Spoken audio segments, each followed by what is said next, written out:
Hi, this is Stuart Weems and welcome to the Investopoly podcast. My goal is to give you simple, easy to understand strategies, insights and tips to help you master the game of building wealth.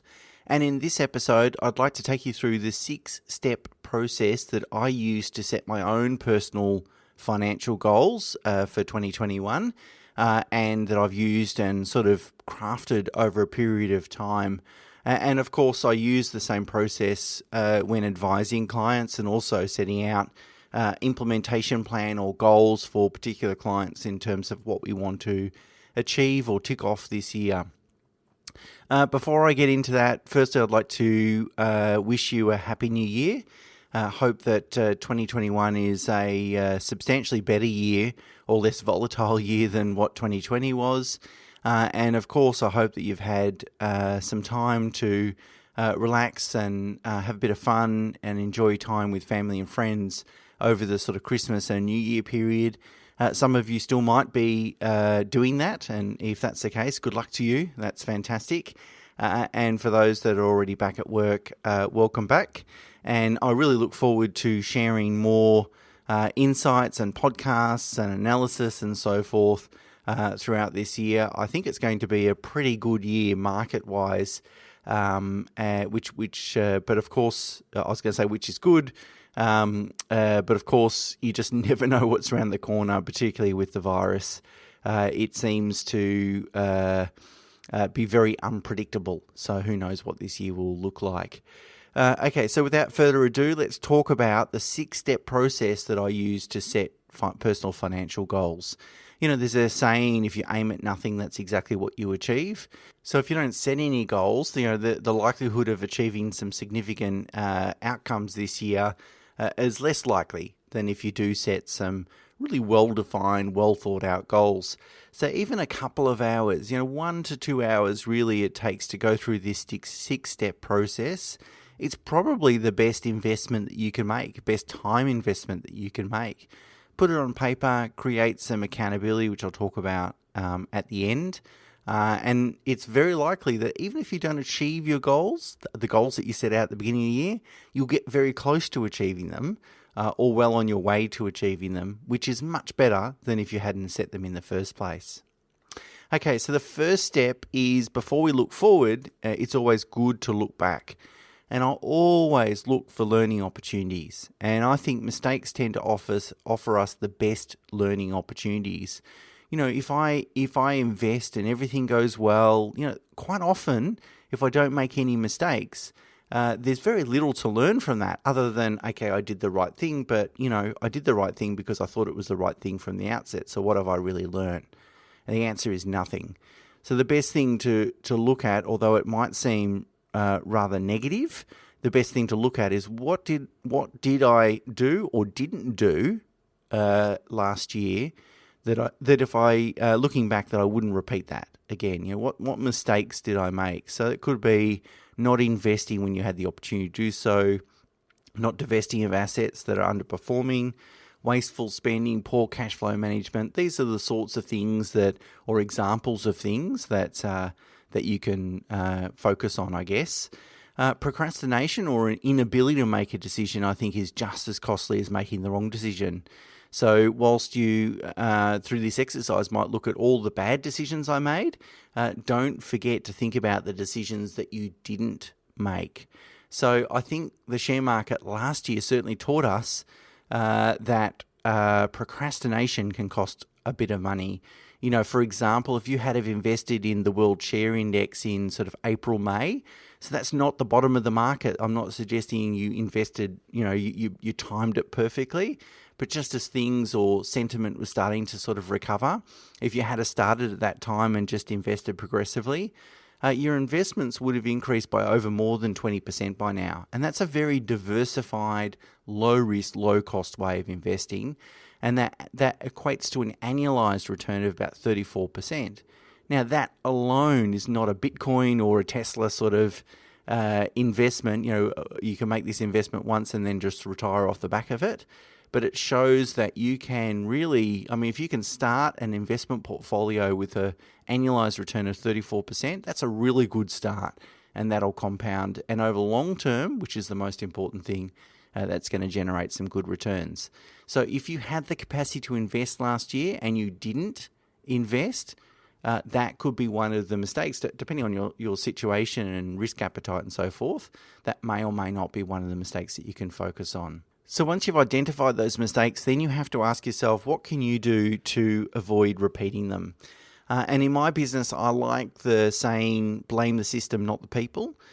So if anything goes wrong in our business, our whole team thinks about what system improvements, what things can we put in place so that doesn't happen again. So don't blame the person for it happening, blame the system.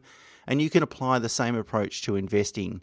So you think about all the things that have gone wrong or you could have done better last year, and don't beat yourself up about it. It's good that you're probably the most valuable thing is that you're learning from the mistake, and then think about what can you do, what systems and strategies and rules can you put in place so that you don't repeat the process. And really, it can be difficult sometimes to make unemotional financial decisions, particularly when it's about your own money. So there's only really, there's two main things that you can do. The first one is start adopting a set of investment rules so that you just defer to the rules and don't really think about the implementation of it. And one rule could be, look, if the market drops 30%, start investing small amounts monthly from then on. And then you sort of invest all the way through the recovery without taking major bets. The other way can be asking for help. And so whether that's an accountability partner, a friend, a family member that'll hold you accountable for making better quality financial decisions, or of course a professional like an independent financial planner like myself and so forth. There's some of the things that you can do or strategy you can put in place to think about all the things that you didn't do or did do in 2020 that didn't work out so well, and not repeat those same mistakes. So that's the first step, is really looking back before we're looking forward. The second step is to look at all existing investments and review their performance, and also make sure you roll over any unachieved goals from 2020. So you've got to think about, have any investments underperformed? Do you need to take profit on any investments that have done really well? Do any property investments, investment properties, require any maintenance, or you're unsatisfied with the property manager? Do you need to refinance or restructure your mortgages, including fixing interest rates, for example? Increase personal insurance like income protection, update wills or at least review them, consolidate super accounts or review super performance. There's some of the examples of questions you need to ask yourself. So you need to really just run the ruler over your existing investments. Most importantly, looking for underperforming investments. It's not necessary that you set the goal that you must divest of that underperforming investment in the next 12 months. It might not be prudent to do so, but you need to have a strategy. That's the question in regards to underperforming investments. What is my strategy with this asset to make a decision to divest of it strategically within the next 1 or 2 years or whatever it might be?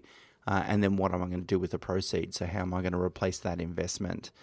Taking profit is also a good thing to do if some investments have done well. If you've made, for example, US tech investments have gone nuts over the last a few years, it might be good to reweight your portfolio, take some profit, and put them into markets that are exhibiting better valuations and better future returns.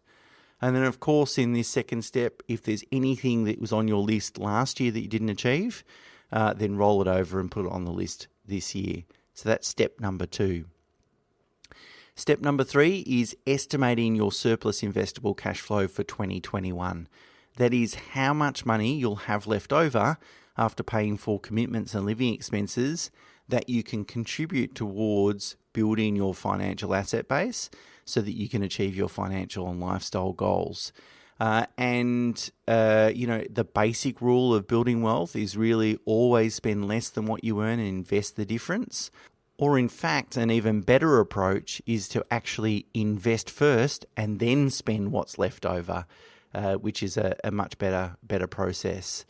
I included the most successful cash flow management banking structure in a blog last year, and I've got a link on the blog on the website and also in the show notes as always.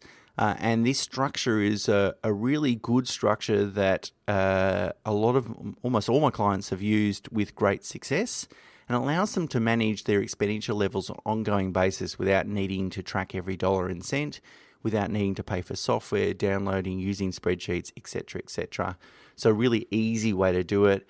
If you don't know what you're spending, then you need to improve your cash flow management. So really, in step 3, the first question should be, how confident are you you're managing cash flow well? And you'll know really in deep down whether you're doing a good job or not. If you can tell me what you're spending on general living expenses with confidence, not just, I think it's in this range. No, last year I spent $72,000, for example. You don't have to break it up, but if you can tell me the full number, then the chances are you're doing well. If you have no idea, then that should probably be the first thing that you add to your list for in terms of goals for 2021, is to tighten up your cash flow management. By the way, good cash flow management doesn't necessarily mean having to make compromises, spending compromises. It doesn't necessarily have to mean, you got to stop going out for dinner or do those sorts of things. It doesn't need to be painful. In fact, when you don't have a good banking structure in place to manage cash flow, you end up wasting money on things that are adding very little value to your standard of living that you can do without and you wouldn't miss. So if you don't have good structures in place, these things are occurring and you're wasting money, and those small little items add up over a year, and you could be wasting $10,000 a year. And that $10,000 could be going towards the holding costs of another investment property, for example. So the compounding cost of that poor cash flow management, say over a 10 or 20 year period, isn't just the $10,000 a year, it's the opportunity cost, which is even more substantial. So step number 3 really is about reviewing cash flow management, making sure you're on top of it. You need to have balance too, by the way. So I'm not suggesting that people should be looking for every dollar and cent to invest. We want to enjoy the journey of building wealth.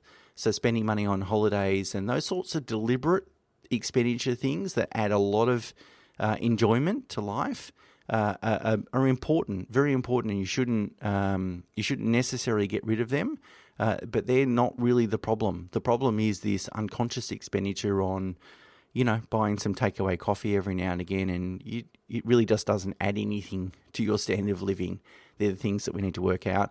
And obviously within step 3, it's really just about working out, okay, how much of my income do I want to put towards investing for the future? It might be $5,000, $10,000, $50,000 a year, but you need to strike a number.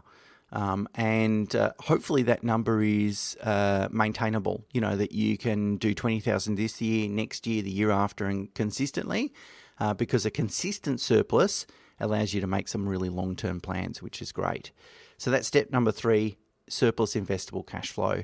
Step 4, of course, then looks at what are you going to do with that cash flow? And of course, there's many options. You can repay or offset debt.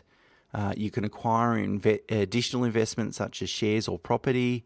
You can make additional super contributions. You can just accumulate a cash flow buffer, cash savings buffer, and so on.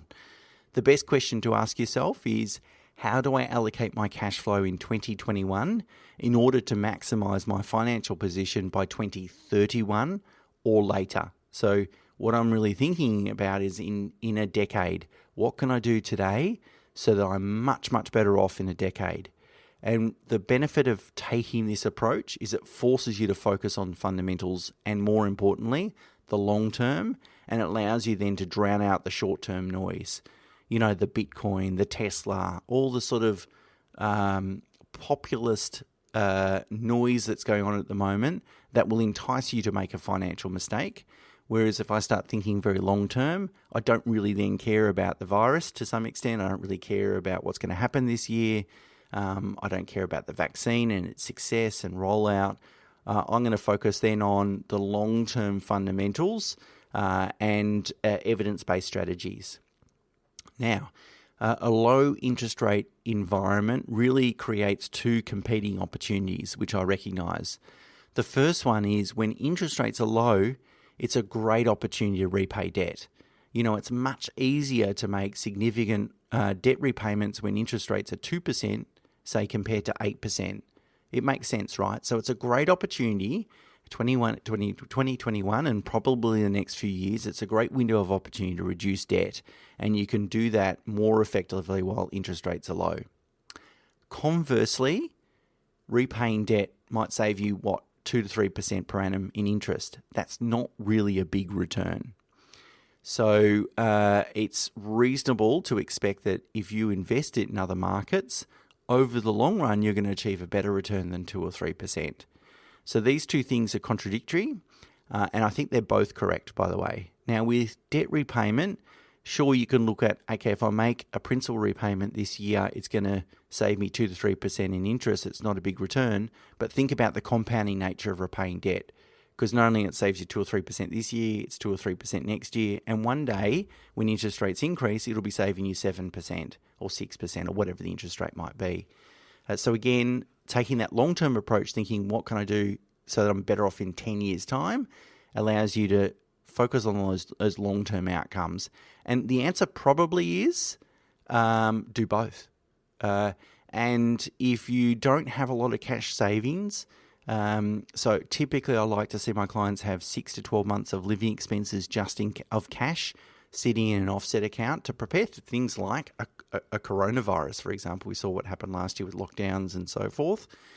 So if you don't have a substantial enough cash flow buffer, then that's probably the top priority this year, is to sort out your cash flow management, accumulate enough of a savings buffer, and then start thinking about investments.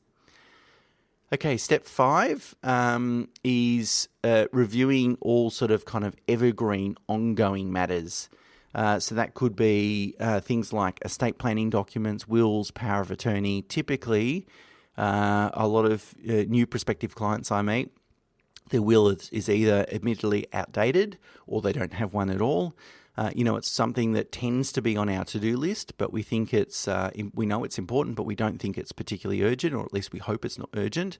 And that's reasonable, but also it's not a big deal. I wrote a blog about putting a will together last year and the key things that you need to look at. So that's on the website, but it's not a big task to complete. And if it's on the list, or you don't have a will or power of attorney or the binding death benefit nomination for your super, they're the sorts of things that you need to get on to. Reviewing personal insurance, income protection, life TPD. Income protection premiums have increased significantly over the last couple of years. So always good to go back and have a look at and weigh up, what is your financial position, what is your strategy or investment strategy, and are you overinsured or underinsured? Is there a more tax effective or efficient way to create that insurance?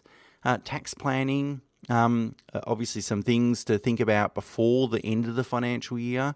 Is there anything that you can put in place today so that you can minimise or delay tax? Interest rates and mortgage structure is obviously really looking at borrowable equity. Is it an opportunity to lock that in? Even if you have no plans to make an investment in 2021, if you're in a position where you're in a strong borrowing capacity position, take advantage of it. Similarly, interest rates, fixed interest rates are very low. We saw in Norway a bank last week offer a 20-year zero fixed rate interest mortgage. So you can borrow the money, pay zero interest for 20 years on a fixed rate. That seems pretty good. And there was some talk about whether that would happen in Australia. Well, the RBA would have to go negative on interest rates, and they've said that that's not even on the cards. And the argument really is that, and the evidence really is that negative interest rates don't really work that well. So they're not that effectual. So I think that's unlikely to happen. So fixed rates look pretty attractive at the moment. And then, of course, super, looking at super fees, performance, those sorts of things. Being a fund that perpetually gives you 1% less in terms of returns compared to a better fund will compound and cost you a lot over a reasonable amount of time. These are the sorts of examples of topics you need to be looking at probably every 1 to 2 years. It's good just to look at it. You're not looking for things to do or change. If it's okay, then great, you can move on. But similarly, just ignoring it, set and forget, it's not really the best strategy for those sorts of things. And then finally, the last step in the process is set goals and an action list. I think we tend to overestimate what we can achieve in the short term and underestimate what we can achieve in the long term. So quite often, if you ask someone to set goals for the next 3 months, they'll set too many. And if you ask people to set goals for the next 10 years, they set too few. So just be mindful of that. That tends to be kind of human nature. And so just be realistic about the goals and what you're able to achieve this year. Delegate as much as possible. Get your accountant, mortgage broker, insurance advisor, property advocate, your team, get them involved in the implementation of your goals. It's another good way to sort of make sure you can achieve them is to delegate them to somewhere else. And of course, it would be remiss of me not to mention, despite my notwithstanding my vested interest in doing so, that engaging a holistic financial services firm makes this whole planning process very similar, because you have one team that's all on the same page, that understands your financial plan and your goals, so they can collaborate and share ideas to make sure that they're implemented correctly, that you're doing everything possible. Okay, so before I leave you, so that's a 6-step process. Actually, I'll just go through it. Firstly, look at what you did wrong or didn't do last year. That's where you're going to learn the most. Step 2 is to review existing investments and any unachieved goals from 2020 to bring forward. Step 3 is estimate your surplus investable cash flow for 2021. Step 4 is to allocate that surplus investable cash flow, which could be to many different things: debt reduction, buy an investment property, etc. Step 5 is to review the sort of evergreen ongoing matters like wills, insurance, super, those sorts of things. And step 6 is to set an action list, goals, and then action list, the steps that you need to take in order to achieve each of those goals. So that's the 6 steps that I've always used for my personal circumstances and, of course, for my clients that I advise. And I just wanted to leave you with probably 3 sort of tips, and they might sound a little bit out there. I have used them personally to great effect, so they've worked really well for me over the years. I haven't used them all the time. It just depends on how I'm feeling, what my goals look like. But here's 3 suggestions that you might think about trying. As I said, they do, well, at least they've worked for me anyway, and they've worked for thousands of people. The first one is to create a vision board. A vision board is really a poster that you stick pictures of images that represent your goals. On this poster, you put the poster somewhere that you're going to see every day. A bathroom's a good place, for example, because you sit there brushing your teeth every morning, for example. Pretty boring task, something to look at. And you sit there and look at it and you think about your goals, and it manifests, unconsciously manifests in your mind and helps you get closer. So a vision board's a good one. Second one is to write a vision, which is really describing a day in your life, assuming you've achieved your goals. And again, this would be more longer term, or could be more longer term. So you can be as specific as possible, where you live, how you feel, how much money you have in the bank, for example. Not that it's all about money in the bank, but, certainly having being secure financially, for myself at least, makes me feel more comfortable than being not secure financially. Describe your relationships, what you do day to day, how you feel, as I said.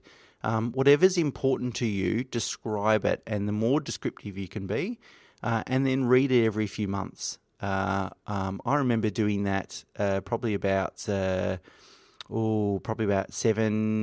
years ago. And my life today is exactly how I described it in that in that commentary. And the third idea is to create an accountability partner, some sort of accountability for you achieving your goals. One way of doing that is finding and selecting a friend or family member that you trust. Someone that's kind of on the same page and same journey as you is always good. Share your goals with them, and then ask them to have a meeting, a coffee with you every quarter, or Zoom if you're in a lockdown, and hold you accountable for achieving them. And even, therefore, just again, subconsciously knowing that someone's going to pick up the phone and ask, have you done this in 3 months' time? Chances are you'll be more accountable and you'll achieve a lot more than you think you will. And the last thing about setting goals is don't look at not achieving them completely as a failure. Quite often I'll set goals and I'll achieve some, and then some of them I'll only achieve 80% of it. But, that's still a lot more than I would have achieved if I hadn't set the goals in the first place. So they're just some 3 ideas. They might sound a little bit out there, but certainly they've worked for me. And so if those goals are important to you, I suggest you try them and find what works well for you. Okay, a bit of a longer one this to begin this year. I apologise for that. If you're still on holidays, have a great time. But until next week, bye for now.